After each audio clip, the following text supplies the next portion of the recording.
بسم اللہ الرحمن الرحیم۔ اللہم صلی علی سیدنا و مولانا محمد وعلی آل سیدنا و مولانا محمد وبارک وسلم وصلی علیہ۔ حاضرین محترم، ناظرین اور سامعین، دورہ تفسیر القرآن پارہ 18 رکوع نمبر 10 سورہ النور آیت نمبر 34۔ اللہ تعالی ہم سب کو قرآن فہمی، قرآن پر عمل اور اس کا نور عطا فرمائے۔ آج کی جو آیت ہے سب سے پہلے اس کا ترجمہ سماعت فرمائیں۔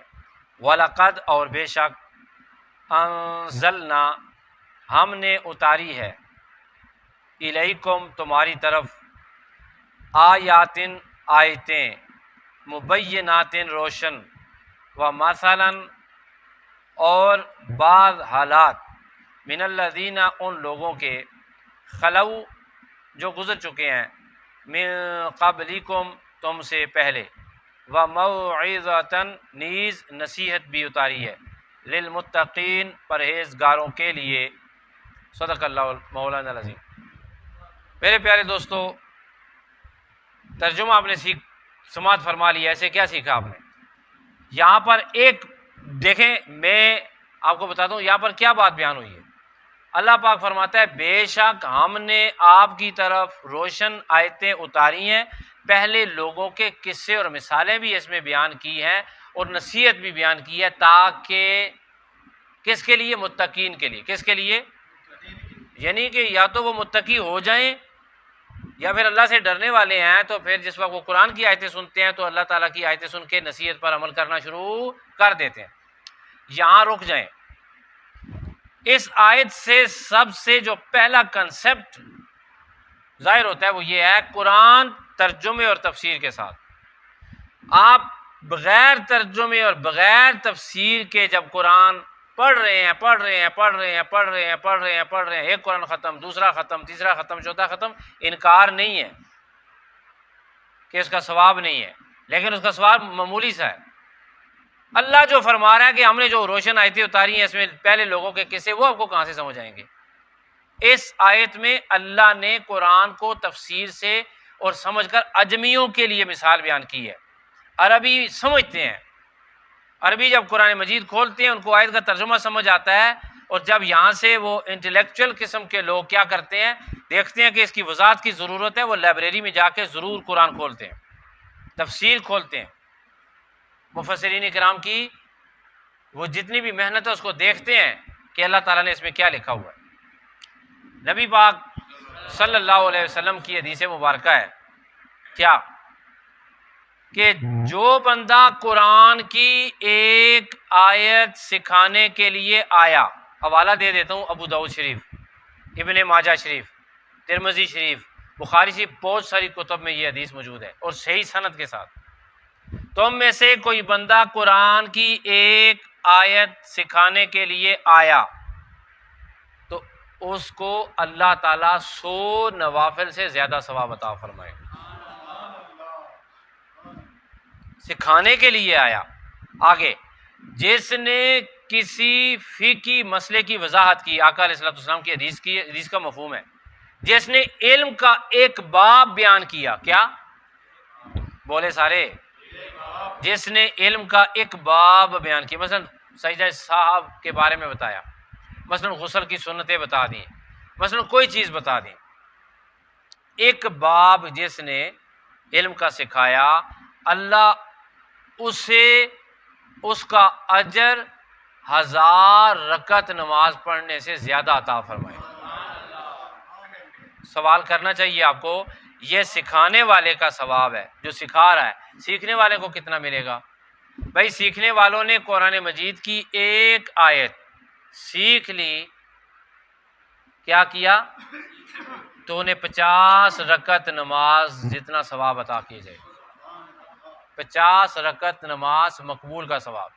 اور آپ نے اگر مسئلہ سیکھ لیا، کوئی علم کا باب میں سے کوئی باب سیکھ لیا، سجدہ صاحب سیکھ لیا، وضو کے مسائل سیکھ لیے، غسل کے مسائل سیکھ لیے، نماز کے مسائل، روزے کے مسائل سیکھ لیے، حج کے مسائل میں سے کوئی مسائل سیکھ لیے، تو کیا کتنا ثواب ہے جی؟ پڑھانے والے کو 1000 رکعت جتنا بلکہ حضور کی حدیث ہے 1000 رکعت سے بھی اس کے درجے سے بھی زیادہ ثواب عطا فرمائے گا۔ سیکھنے والوں کو 500 رکعت نماز پڑھنے سے زیادہ ثواب عطا ہوگا۔ ایک دوسری حدیث میں اس کی وضاحت ہے کہ جو سکھاتا ہے اس کو سیکھنے والوں سے دگنا اجر ملتا ہے، سیکھنے والوں سے اس کو دگنا اجر ملتا ہے۔ سیکھنا کیسے؟ قرآن کی آیت آپ نے ایک سیکھ لی، کیسے؟ اگر ہو نا کہ آپ نے یاد کر لی وہ اور چیز ہے، سیکھنا قرآن کی آیت کا ترجمہ، قرآن کی آیت کی تفسیر۔ جتنے لوگ ریگولر بیٹھتے ہیں وہ اس بات کے شاہد ہیں کہ ہم بے شمار نصیحتیں قرآن حکیم میں پڑھتے ہیں۔ اللہ تعالیٰ ارشاد فرماتے ہیں قرآن کو سیکھو، قرآن کے معانی کے مفہوم کے سمندر میں اترو، کسی استاد کے سامنے بیٹھو تاکہ تم قرآن حکیم صحیح سیکھو۔ قرآن کی آیت کا ترجمہ تفسیر تمہارے کانوں سے ہو کر تمہارے دل کی ٹھنڈک بنے، تمہارا ایمان تازہ ہو، تمہارے جسم کے سارے اعضاء عمل کے لیے تیار ہو جائیں۔ آقا علیہ الصلوۃ والسلام ارشاد فرماتے ہیں قرآن سیکھا کرو۔ جو بندہ دنیا میں قرآن سیکھتا ہے قیامت کے دن وہی قرآن انسان کے سامنے اس کا شفیع بن کے آئے گا، اسے پکڑ کے جنت میں لے جائے گا۔ یہ حدیث ابھی میں پڑھ کے آیا ہوں۔ اسے کیا کرے گا؟ ایک اور حدیث جو میں بڑی زیادہ مرتبہ سناتا ہوتا ہوں، آقا علیہ الصلوۃ والسلام نے ارشاد فرمایا جس بندے نے قرآن مجید کی ایک آیت سیکھی وہ قیامت کے دن اس حال میں اٹھے گا کہ وہ آیت اس کے چہرے پر چمک رہی ہو، اسے کسی چیز کی کمی رہے گی۔ تو میرے پیارے دوستو، قرآن مجید ترجمے کے ساتھ پڑھنا شروع کر دو، قرآن مجید تفسیر کے ساتھ پڑھنا شروع کر دو۔ میں یہاں پر ایک ضروری وضاحت کرنا چاہتا ہوں، بہت ضروری وضاحت، بہت ضروری وضاحت۔ اس کے اوپر میرا اپنا بھی عمل تھا، میں ایک وقت تھا نفلوں کے اوپر میں نے زور دیا ہوا تھا۔ اب یقین کریں آپ، بہت زیادہ نفل پڑھنا بہت اچھی بات ہے، غلط بات نہیں ہے بھائی، نفل پڑھنا بڑا اعلیٰ کام ہے، لیکن اس سے بھی اعلیٰ کام کیا ہے کہ آپ علم کی مجلس میں بیٹھیں، اس سے بڑا کام ہے۔ نفل آپ کتنے نفل پڑھتے ہیں آپ، کیا پتہ مقبول ہوں یا نہ ہوں۔ حضور فرماتے ہیں ایک آیت پڑھو رب تعالیٰ تمہیں 100 رکعت کا ثواب ایسے ہی عطا فرمائے۔ ایسا ہے کہ نہیں؟ کیوں؟ جب تم قرآن پڑھتے ہو تمہاری غلطیوں کی اصلاح ہوتی ہے، جب قرآن پڑھتے ہو عمل کی راہ سیدھی ہوتی ہے، جب قرآن پڑھتے ہو تمہیں عقل ملتی ہے، جب قرآن پڑھتے ہو دل اور دماغ وسیع ہوتا ہے، جب قرآن پڑھتے ہو خدا اور اس کے رسول کا قرب نصیب ہوتا ہے، جب قرآن پڑھتے ہو انسانیت کا درد تمہارے اندر جاگتا ہے، جب قرآن پڑھتے ہو تمہاری کمائی میں برکت ہوتی ہے، جب قرآن پڑھتے ہو تمہارے بولوں میں تاثیر ہوتی ہے، جب قرآن پڑھتے ہو تمہاری عزت میں اضافہ ہوتا ہے، جب قرآن پڑھتے ہو تمہیں اللہ تعالیٰ اتنا نوازتا ہے کہ دیکھنے والے رش کرتے ہیں کہ اس بندے کو اللہ نے کیا چیز عطا کر دی ہے، کیا خوبی ہے اس کے اندر۔ تو یہ راز سن لو کہ وہ بندہ قرآن پڑھتا جاتا ہے، رب اسے اپنا قرب عطا فرماتا ہے، وہ عبادت صحیح ادا کرتا ہے، وہ زندگی کی پگڈنڈی پر ٹھیک چلتا ہے احتیاط کے ساتھ، رب اسے اپنے رسول کا قرب عطا فرماتا ہے، اپنا قرب عطا فرماتا ہے، دنیا والوں کی آنکھوں کا وہ شخص نور بن جاتا ہے، ان کے دلوں کا سرور بن جاتا ہے۔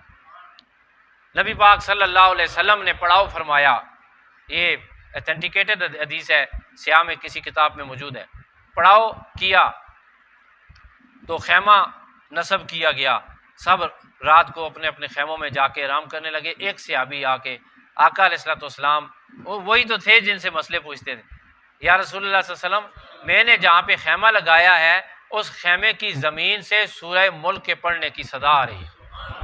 آقا علیہ الصلوۃ والسلام نے فرمایا جس بندے نے دنیا میں قرآن مجید پڑھا ہے اللہ نے اسے قبر میں بیٹھ کر بھی قرآن کی تلاوت کرنے کی توفیق عطا کی ہے۔ تمہاری خیمے کے نیچے قبر ہے کسی میرے امتی کی جس نے قرآن سیکھا ہوا ہے۔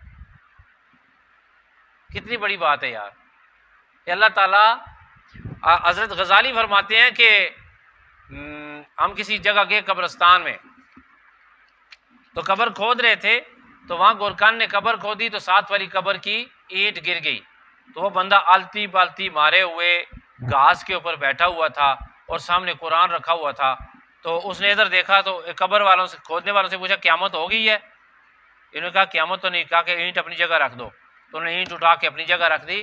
جو لوگ دنیا میں قرآن پڑھتے ہیں رب انہیں قبر میں بھی قرآن پڑھنے کی توفیق عطا فرمائے۔